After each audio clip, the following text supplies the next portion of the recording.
everybody, welcome back. It is Kotlin Conversations again, where we're having conversations with just a few of the amazing people here at KotlinConf 2026. I'm Huyen Dao again, and I am chatting with Jake Wharton. Hey, Jake. Hi. Thanks for joining us. Thank you for having me. Well, for those people who don't know who you are, tell us a little bit about yourself and your history with Kotlin. Yeah, so I'm an Android developer. I've been an Android developer forever. Worked at Square, Cash App, now at a place called Skylight. And yeah, we at Square got started with Kotlin really early. Yeah.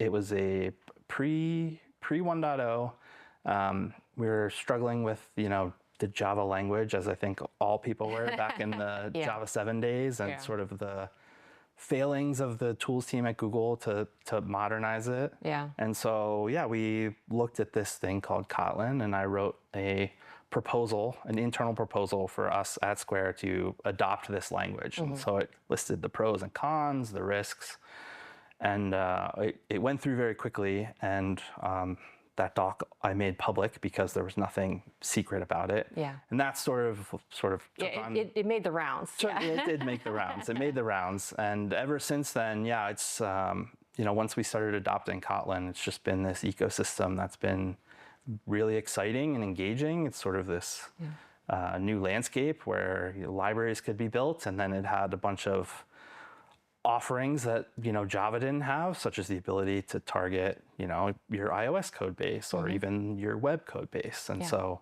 there's been no shortage of stuff to do, and I've basically just been doing a bunch of stuff. Oh, and another thing, I went to Google for a little bit and helped and you helped make Kotlin an official thing on Android. Yeah, the KTX libraries, I remember that. KTX libraries too, which thankfully are now completely dead.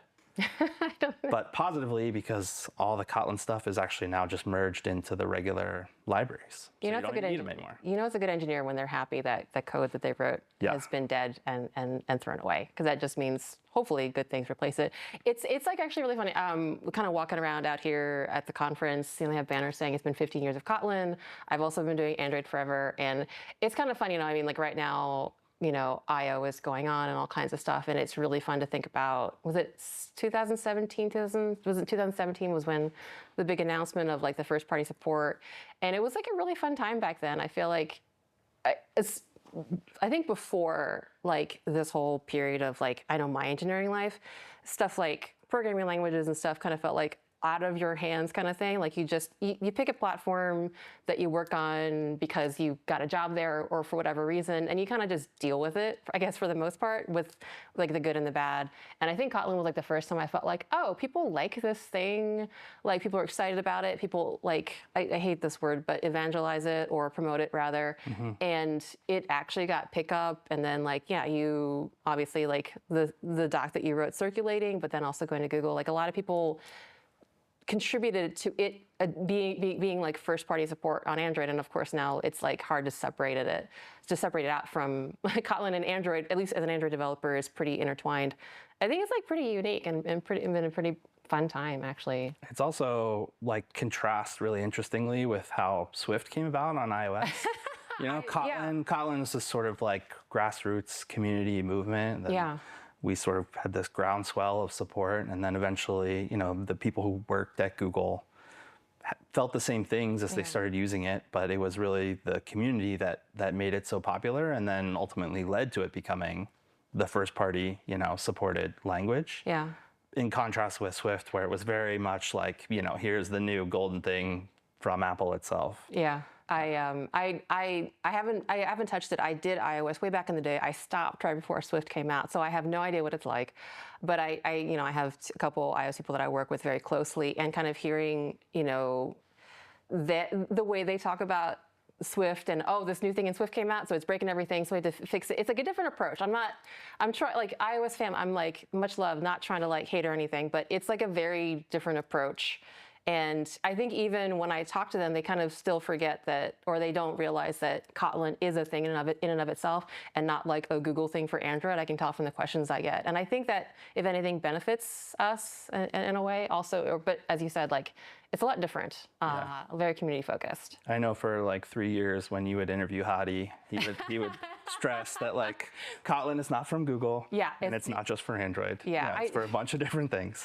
I saw like a CNET or ZNet article way back in the day, literally saying Kotlin made by Google, and I was like, no, yo. And I actually distinctly last year when I gave my talk, I said, okay, raise your hands in the room if you're an Android developer, and like 10 years or 8 years ago, it had been a lot of hands, for better for worse, like kind of for better. But then last year it was like a lot of like very few hands, which I think is a good thing. It just shows that it had legs.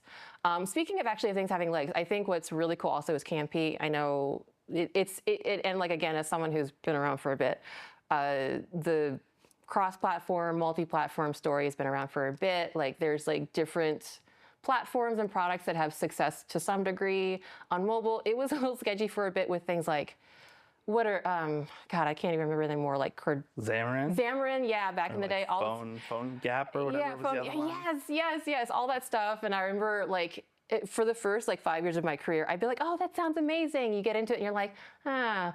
And then after a while, you're kind of like, yeah, multi-platform. But then KMP came around, and given, I think, a lot of positive love for Kotlin, I was like, okay, oh, that's cool. Like, not trying to say anything bad about it, but that it actually has taken off, and you've done a bit of work with KMP too, yeah? Yeah, when we were at Cash App, Jesse and I worked on a multi-platform solution for mobile, and there's a few still today, right? Like the Xamarin and that kind of stuff was relatively long ago, and the relatively modern ones I think that are still in widespread usage would be a React Native or Flutter. Yeah. And so when we evaluated those for the needs of the product and sort of how we felt about the decisions that they made, we liked some things from each and we disliked some choices from each. And so ultimately we leaned into Kotlin multi-platform.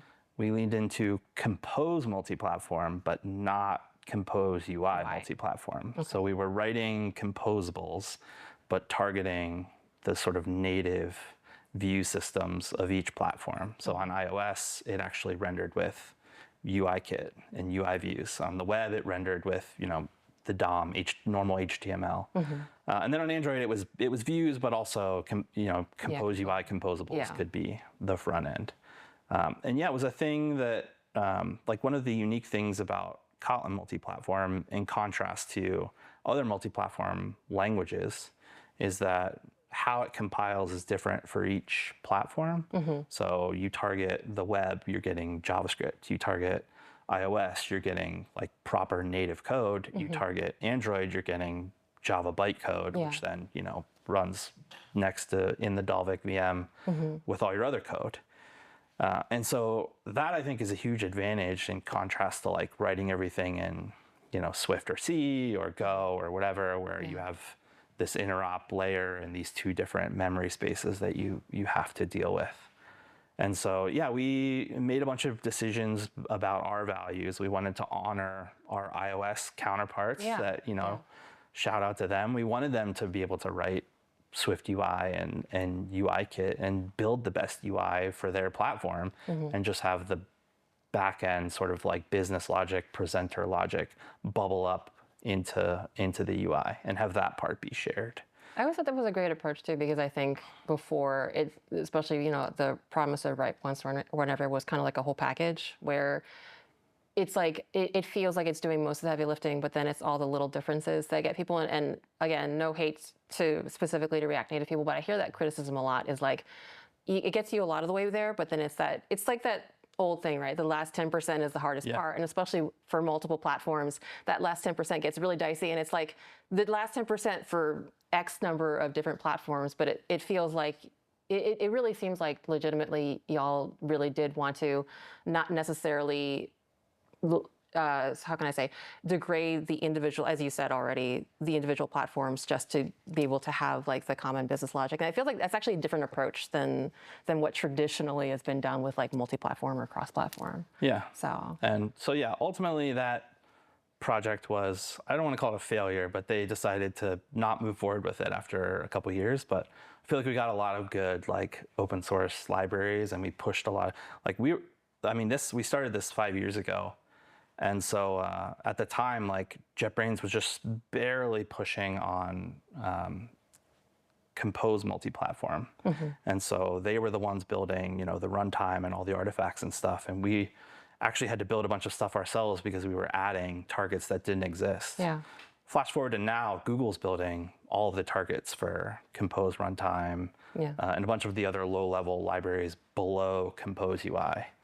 And that came with a bunch of changes, with the expect actual system, like abstracting away things that, because it all assumed Android from the beginning. And so, we helped push that ecosystem along with JetBrains, which was really the, monster pushing it forward. But I feel like we got a little, tailwind behind them to push it along. And because we did it all in open source, a lot of the libraries and a lot of the things that are in there, are, even if the product is not moving forward, we still get to reap a bunch of the benefits, which is great.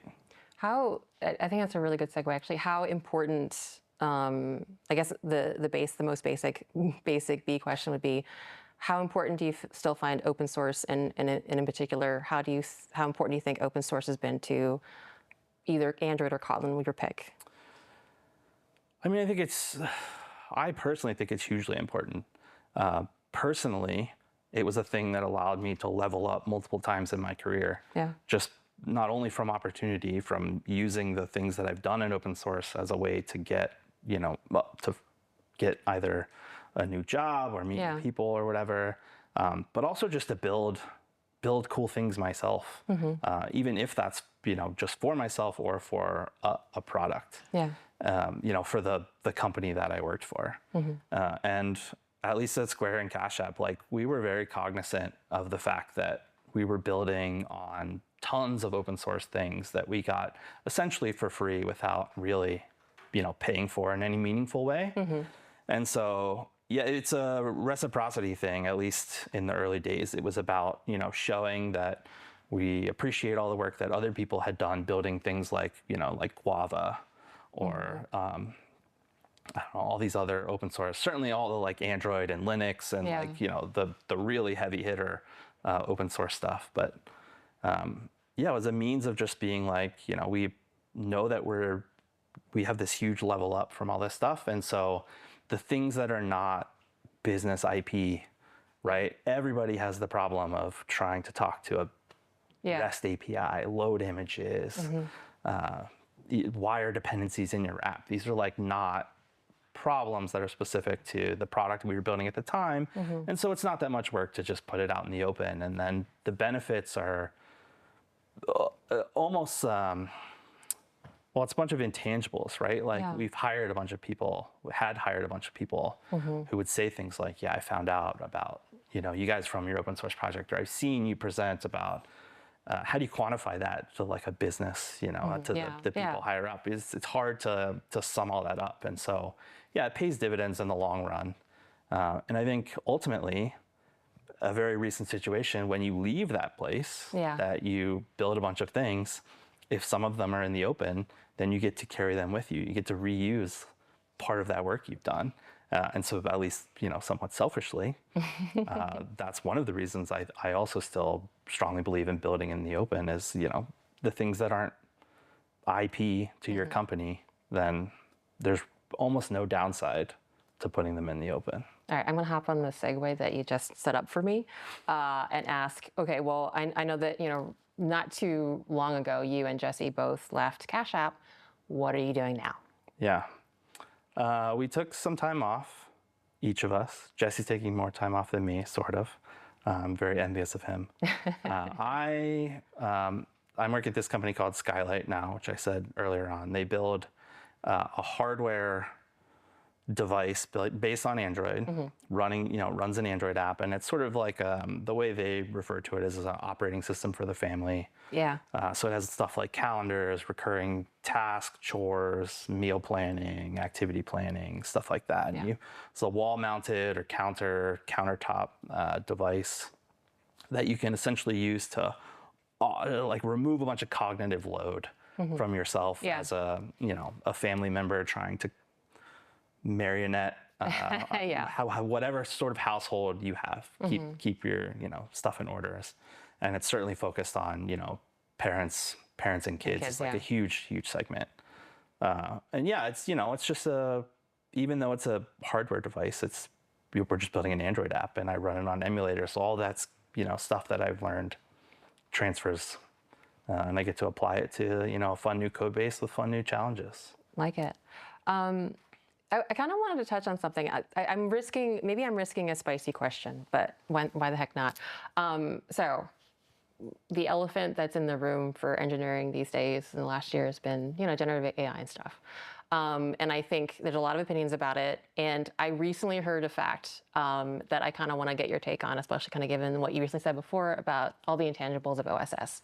So people are generating a lot of code, are, doing a lot of it, and there's a lot of talk about the potential. I literally had someone tell me, third party, that they think that, do we even need libraries these days if you can generate whatever code you want out of an LLM? You know what I mean? Like, is it really necessary to invest in libraries? Is it necessary to invest in these things? What's your take on that? Yeah, I mean, so in general, I'd say my opinion is that writing the code never really was the hardest part of these things. Mm-hmm. And like any tool, there's effective ways to use it and there's ineffective ways, or maybe ineffective is not the right term, but like riskier or ways that basically you don't want to be using it to augment yourself in a way that you couldn't otherwise write code without it. So mm-hmm. It should be an accelerator to your existing skill set as opposed to like a replacement for it. Mm-hmm. And there's a lot of reasons for that, mostly because the big rug pull is about to happen and all the costs are going to shoot to the roof. And then if you can't afford to use the tool anymore, then, what are you going to do? Yeah. But specifically back to your question, I don't think there's two things. I don't think writing code has always been the hardest part. Mm-hmm. It's, we're supposed to be software engineers. The key part of that being engineer, and that means sort of critical thinking and designing the thing to last. Yeah. There's a phrase, or I don't hesitate to call it a stat, but the sort of thing you say where code is read 10 times more than it's written. So you write the code once, mm-hmm. and then someone has to read it, probably 10 times over its lifetime to understand it, because business requirements change. Yeah. The types of use cases that you want to handle change. Mm-hmm. It's the stuff that changes over time, and in order to make effective changes to your code base, you need to be able to understand it so that you can apply it in a way that makes sense mm-hmm. holistically. Yeah. And that's what the library sort of concept is really good for, mm-hmm. Is setting the boundary of what the sort of unit of reusable code is, mm-hmm. and giving you that boundary so you can well define sort of what's in scope and what's out of scope. Mm-hmm. 10 years ago, Jesse and I gave this talk at DroidCon Montreal about open source libraries, and Jesse came up with this visualization I really like, where it's this circle of sort of the use cases of a library. Okay. And the libraries that we build, and I think we've been really successful in this, you want to target like 80 to 85% of people's use cases with the library. And that's because that last 10-15% is different for every single person. Right. So, someone wants to, I'll go to like Picasso, someone wants to like load images, and they're like, oh, I want to be able to like pull the frame from a video. I want to be able to load from a contact provider to get a contact thing. I want to load from, resources. I want to load from assets. I want to load from HTTP.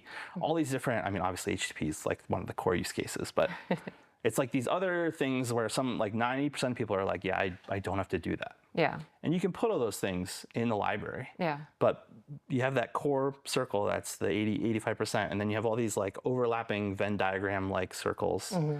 And if you encapsulate all that in one library, it becomes this massive sort of monolith where the boundaries aren't really defined. What's in scope, what's out of scope isn't really defined. Mm-hmm. And then the library starts to feel, you start using it and you see like the cracks or like the weird cases, or like, why is it like this? Because it has to support this weird case or whatever. All of that to say is, I think the concept of the library, the reusable library, is an opportunity to create a well-defined boundary. Mm-hmm. And ultimately, like, that serves both humans as have a small API subset that you can understand and is hopefully intuitive. But anything you design like that that's going to be good for a human is going to be good for a language model. I think it's a very, very fair point. I was talking to just having like breakfast with Ross Tate the other day, and I kind of mentioned the same subject, and I think he likened it, and I might steal this from my talk or something, is that like a library can be almost like an extension to a language, or almost like, and I kind of interpret it as like almost like a dialect, whereas the dialect is specific to your specific use case or your perspective on a certain way of solving a problem, and it's still valuable, even if, I don't know, and then I lost the metaphor because I didn't think that through yet. I'll think it through my talk. But I mean, I appreciate that because I think it's like a weird time. And I think what you said earlier, my catty thing lately is to be like, and this is why I never liked being called a coder. I don't have necessarily a problem with that, but I do think it kind of loses the job, loses like the essence of the work of the engineer part, where it's like the thinking and like the process and like analyzing like what the solution is, the context, and like things like you said, like how do we draw the boundary of a library and decide, do we put in thing A, B, and C because person A, B, and C asked for it, or do we say, no, that's, you know, like, and making those decisions I think is still there. And I hope that we don't lose that. It feels a little weird, or it feels a little bit hard to kind of keep that idea of what our job actually is these days. Because as you said, I think a lot of people conflate what we do with just being a coder as opposed to doing the engineering part. So yeah, it's a weird time to try to figure that out. Hopefully also the like longevity aspect of code. Code lives for a really long time. And so having that thing where it's really this well-defined surface or abstraction or whatever is only gonna, as the way we code evolves, having that be sort of a fixed, reusable thing that we can, you know, transfer among the different ways that we work, whether it's through tools, different IDEs, different languages. Like having that reusable thing, I think, is still valuable. It's the bricks, it's the 2x4s. Yeah. Right. You can build a million things with bricks and 2x4s, but having that as the unit that you get to reuse over and over again. And ultimately, it should be, those things again should be an accelerator. It should allow you to get to the solution faster. And you're just going to get, you know, bugs, right? That are complete non-problems. Somebody solves a bug in the library and solves it for everyone, as opposed to, you know, your statistical model, which will statistically produce bugs. Then it'll basically eliminate that class of problem, at least from, you know, the subset of your code base that's doing HTTP or image loading or whatever. So it's been, like I said, mentioned before, 15 years, and you, like, from just listening to you talk about Kotlin earlier, it seems like there's still a lot of things that you're excited about. And it's obviously changed over the last 15 years. What kind of projects what kind of projects or what maybe things specific to Kotlin excite you in 2026 specifically? So I'm really excited watching the evolution of the language sort of speed up now that we've gotten over the K2 hump. Just like I'm super excited to see they just refreshed the rich errors proposal, which I haven't even read the new version. It was just this morning. I'm really excited for like the unused return value checker thing. It's like all these things that just enhance the language that really makes me feel how I felt early on with Kotlin again. You know, when coming from Java, it's like it solves this entire class of problems with Java. And now, you know, I've been in Kotlin for a decade or more.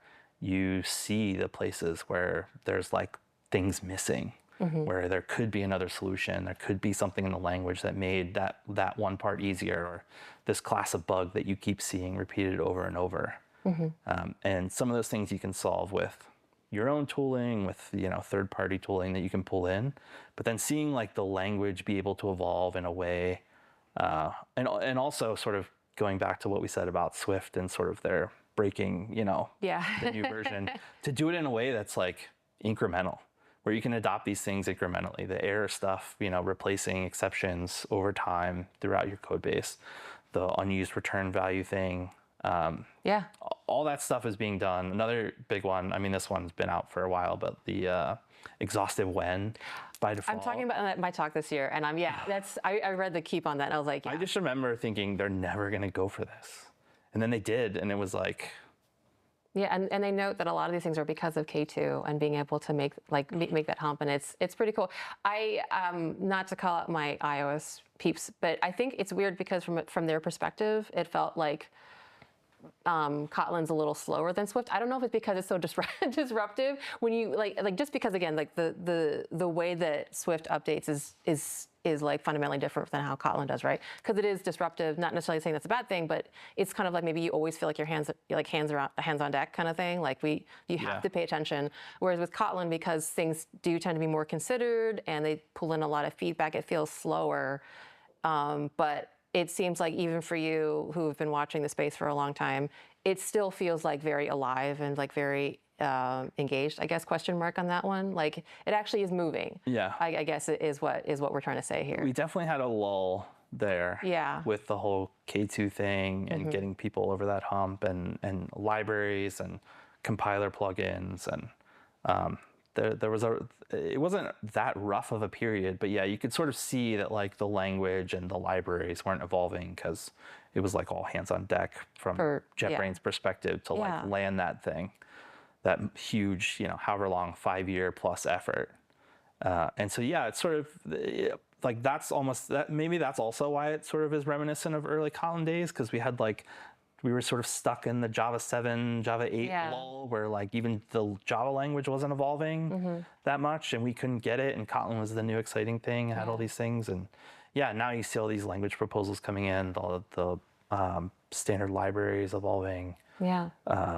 The date time stuff, coroutines are like picking back up. It's like all the engineers are free to now go back to working on the exciting things. And so, yeah, it's almost like we're back to those exciting times, and I get to see what's new and the exciting things I get to use.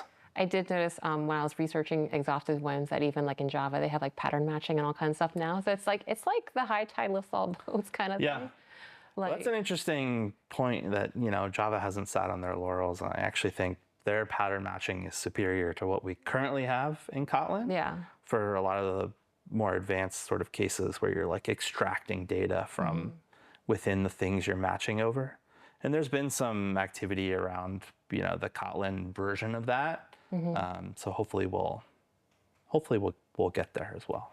I know you give a lot of feedback, and like I think that's one thing we're very lucky in is that JetBrains does solicit feedback a lot, and they really do pay attention to user feedback. Like so many different like keeps or proposals kind of go back and forth depending on what the community needs. It is a little intimidating, though. I definitely have been reading keeps, and it sometimes feels like way above my pay grade, but I kind of had to sit with it. Do you have any tips or advice or just, I don't know, encouragements for people that maybe don't, I don't know, I'm trying to figure out how to phrase this question.